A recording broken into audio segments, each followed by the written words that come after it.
I don't consider it a really big story, but I would walk by here every day, and we had just moved down the street, and some of our kids were up at the middle school up the road, so we would walk by, and my friend Kathy Kitts, who worked here at the time, told me that they were starting the process of trying to find property for the elementary school. And one day I walked by, and there was a for sale sign, a large for sale sign, but it hadn't been set up yet.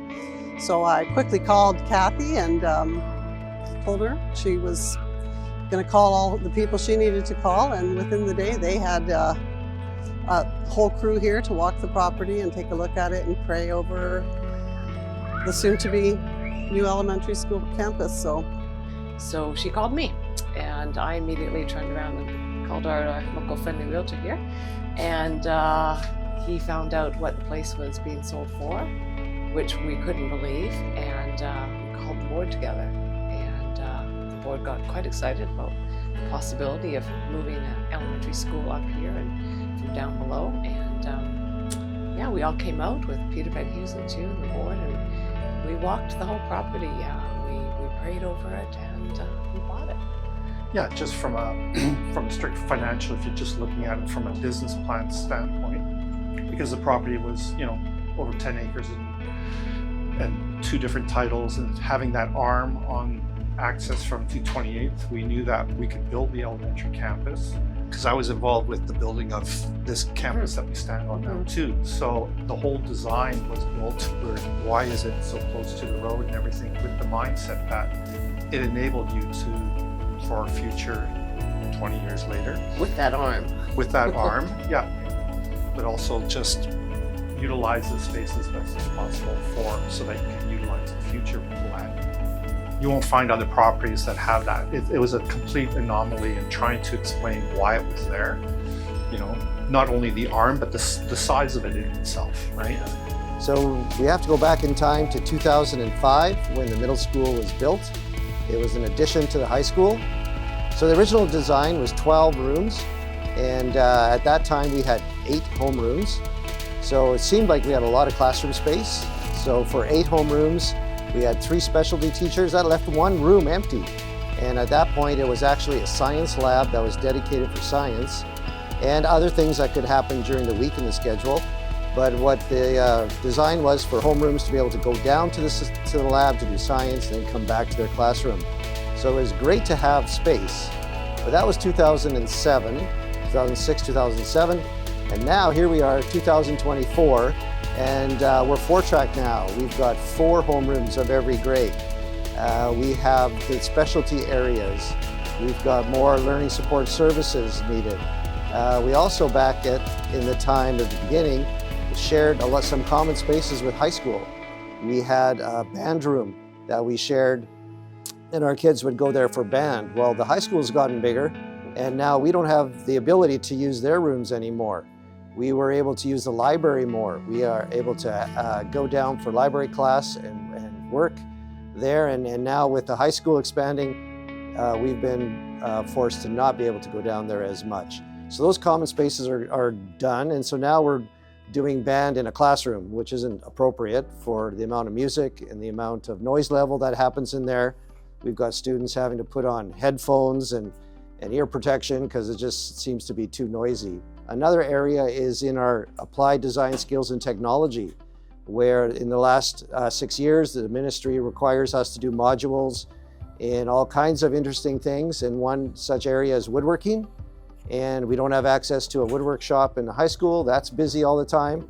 So we've had to get creative, and we've had to put woodworking in our hallways. So between classes, there's sometimes kids can't walk between the hallways because we have woodworking going on. You'll see some images in our hallways. We have kids working just at tables all over the place in the hallways. Well, we'll have some design spaces where kids could actually get behind a door and be able to work with adults and to do project work there.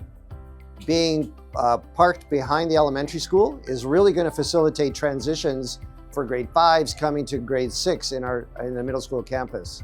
It's going to allow us in the middle school to have more collaboration with the elementary, to allow our older kids to do some buddy projects with younger kids in the elementary. just having that close proximity and that safe area where they're just walking across a field, they're not having to walk down a street, they're not having to play in traffic, but it'll create a much safer and secure environment for our kids.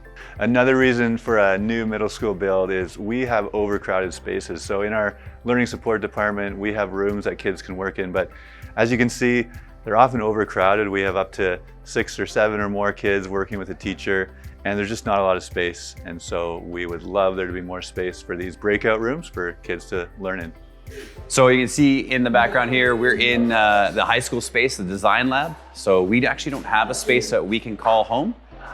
So we are sharing, and this term actually is nice because the high school is not using this space when we can come in here and use the space for our ADST projects of aviation. So yeah, it's great to have it, but we'd love to have our own space. One addition we've put into our schedule this year is what we call Xblock, where we try to accommodate all the learning needs of our students by having areas where there can be breakout rooms, where there can be some interventions when it comes to bringing them up in numeracy and literacy, or even challenging them to exceed and to extend their numeracy and literacy.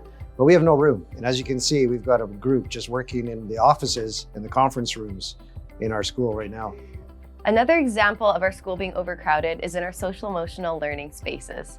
I'm the youth care worker, my name's Lauren, and in here we can have groups of about 3, but any more than that it gets a little bit overcrowded and we have to find a new space. So either kick Mr. Glazer out of his room or another teacher out of their rooms in order to run those groups. A new middle school would help us have more space to run groups where we can target social emotional learning needs and support our students better.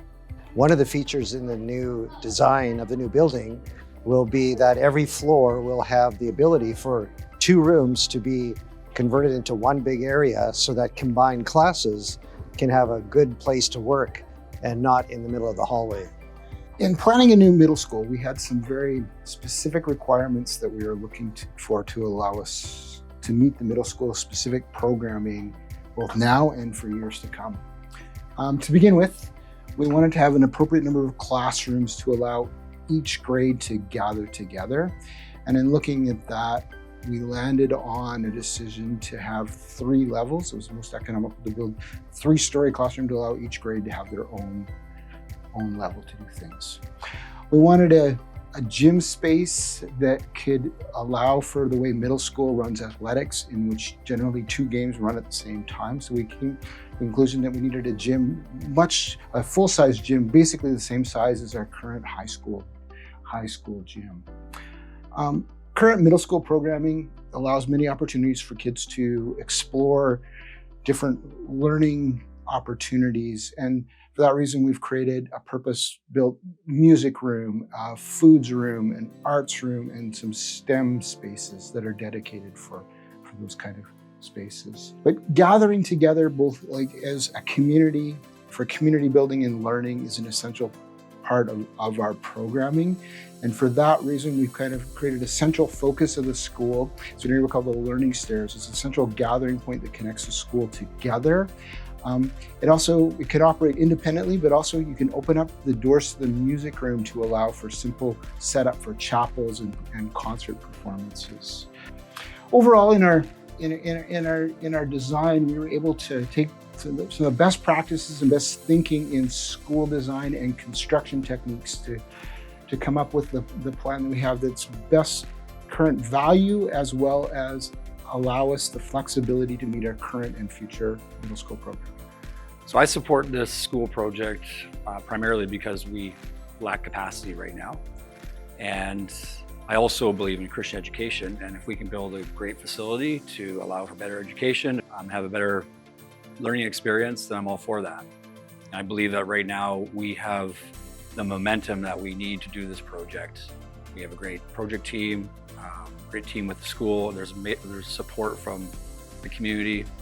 So I think now's the time. We have the momentum. I have confidence in our building budget primarily because we just built a school with the addition onto the elementary school. And we can use those numbers along with the numbers that we have from our construction management company, Victory Construction. They've been doing this for years. So our past experience along with their numbers, along with a good design that we've spent the time to actually price, gives me the confidence that we have a good construction budget. I think you have to, when considering this project, I think you have to look ahead 5, 10, even 20 years from now. If I look at the existing school that was built many, many years ago, you could never regret that decision. I think building a new Christian school is something that, again, 20 years from now, we will never regret doing this. It's the right size, it's the right time to build the school, and I think we have the right team to do it right now. I think now is the time to build, given the trajectory of prices over the last 4 years. We've seen rapid increases. There's some market stabilization coming now. We've seen when we've gone up for budget pricing to the trades to ensure our budget is accurate, that there's a willingness and a gap in the industry for work now for certain aspects. And we feel that with these numbers being brought out from these trades, that our budget is accurate. I think given the industry experience of the team, the experience that we had building the elementary school expansion, the cohesiveness, the fact that everybody is there to move this project forward is a benefit to the school and community as a whole. I feel that the best way to manage the cost is obviously manage the design. As long as we have a design that we're content with, we can always control the cost to meet that. I think a lot of thought has gone into the design of this building, whether it's the 3 stories for the grade splits, whether the fact that it's on the same property as the elementary school, so there's a cohesiveness to the middle school, and also the fact that we have the land already, so we've minimized the cost base of any land for the future. I think there's 2 parts to it. I think looking at the future, I think it's something that the school community needs. It'll be something to celebrate we built together, but I think importantly we have to look at the past. I think we have to look at the sacrifices that were made by the families before my generation to build the school, to build the community, to make the decisions to purchase excess land, to have accesses like the Panhandle, so that when this decision came, that it wasn't a very difficult decision because we had the parts already in place. I think there's a number of factors that are important to consider. I think LCS provides one of the higher levels of education in the Lower Mainland. So there is a demand, there is a requirement, obviously we hear from the staff, for having up-to-date facilities. We hear from the community that people want community, and there's no better way to celebrate community than to build something new and celebrate the accomplishment when it's completed. I think it's important for everybody to be aware that the team on this project has one main goal, and that is to build a middle school on time and on budget. So I've been at Langley Christian for quite a long time, and so I've seen the change of the use of our buildings and the fact that we've grown so much that we are using every single space. In fact, rooms that used to be closets are now offices, and we don't even have any closets because we're so full. And one of the reasons I've been privileged to see such a change in growth here at Langley Christian is because not only have I been here 19 years as a staff member, I also attended Langley Christian School K-12 as a student. And so I was part of the first grad class, so the first class that moved into the new high school. And then as a teacher, was the first to move into this new middle school. And so it's been really cool to see the growth and the change here at LCS. And also my family has been longtime supporters. My dad attended Langley Christian back when he was in elementary school. My grandpa sold cows to help support the school budget. And now I teach here, I went here, my nieces and nephews go here. And so there's been generations of families that have been supporting this school. And now we have all these new families that we are inviting to be a part of that giving as well. Langley Christian is just a really inclusive place for our family. We find the environment so welcoming for our kids and for us as the parents. I feel like we all go to LCS and we're all a part of this community, and we just love it here. So we have supported LCS for decades because we believe in Christ-centered education. And I feel that the experience here actually goes far beyond academics. And there's just a whole child support here. And as a former student here, I can say that I felt cared for by the teachers that educated me. And it was just an experience that was beyond learning. It was staff that cared about me. And I know my parents felt so supported in sending us here, and now sending our kids here, I feel that too. I feel really supported by the staff and the teachers and the other families that are on this journey with us. So I'm so thankful for those who gave so generously in the past, because we wouldn't have the school that we have today if others hadn't been so generous. And I personally know a lot of families who gave of their time and of themselves when I was here as a student, and I was sort of aware of it at that point, and now I really see it. And I kind of think of it as a baton that has been passed on to us now, and it's our job to serve and give so that our kids can have the same experience and look back in 20 years when hopefully they're sending their kids here, and we just have this beautiful cycle that moves forward where we all can share in this exciting journey. You know, LCS can grow and change in some ways, but stay the same. And that is my hope as well, that this school grows and we make room for more, but we stay true to who we are as a school. And I believe that we'll do that because we have a strong community here. So basically, we're just letting more people in to join that community and not sacrificing on our values. We are only going to add to the momentum of this school and stay true to who we are as God's people. Well, our children attended LCS from kindergarten to grade 12, and our overall experience was excellent. The care that the teachers and staff gave to our family was wonderful over the years. And that's evident today as 3 of our grandchildren come to this school now. And teaching today can be very difficult. And LCS gave our children a safe place to be. They nurtured them spiritually, mentally, and physically, and we really did appreciate that all those years. So, you know, I've been in the school, I would say almost 30 years now. We started with building I was on the boards, on building committees. We built houses at one time to raise money for the school. And we worked on doing the golf tournament to raise funding and exposure, marketing. And the school keeps on growing, and we need to keep on growing the school. We did the shop years ago, and we bought extra land to give opportunities to other Christians in our community. Langley keeps on growing, and with that growth, we need to share our resources and the betterment of our society for Christians, because these kids, it's unbelievable watching these kids grow. So one of my very favorite things I like doing is going to the graduation and hearing dreams from children. And when you get to hear these dreams from children and you wonder what they look like 5, 6, 10 years out, and how these kids' dreams have changed or where they've gone in life, it's wonderful. And I really am appreciative of all leadership and the teachers that have brought that on, and watching these kids grow to go either to Trinity or other universities to help us out in society is just amazing. I would like to encourage our society in general, especially the membership and the next generation that is in the school, the businesses, whether to give back to the school, to give back to Christian education, to give back to great leadership, because it does pay off. It pays off in the next generation of kids, your grandkids, your great grandkids, and you know, it is the best thing you can ever see and invest in. So I would always encourage everybody to give as much as they can. As we wrap up tonight's presentation, I'm reflecting on decades of God's faithfulness to this school. As the head of schools, I'm excited to see how God has led us to this point today. It's inspiring to hear the stories of people here at Langley Christian who had a vision for these properties, a pre-K through grade 12 family of schools on a single route.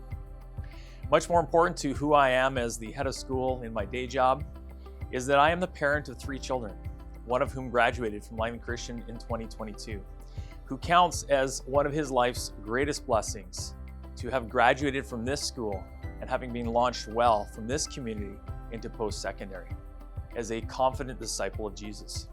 But prior to 2014, this school was struggling with growth. We had a long waiting list. At that time, my wife Emily and I had the opportunity to enroll our children here because of bold decisions. We were looking for a school that was reliable, dependable, a place we could trust our children for the more than 30 hours a week that they spend at school. An incredible investment. We wanted our kids in relationships with mentors and teachers who shared our values, who placed an emphasis on Christian education and a biblical way of thinking about the world. This place would not have existed if not for the sacrifices and vision of people generations ago. These buildings would not be here if not for their sacrifices and their efforts. People who gave up vacations, people who delayed the purchase of a new car, or went without something because supporting Christian education was a value and a priority for them. We're thankful for them. But now it's our turn for today and tomorrow's students. So we're asking you tonight to carefully consider the board's resolution, but also to prayerfully consider how you might support an ambitious capital campaign that will ensure a strong, reliable, independent Christian school alternative that is viable for generations to come in this community.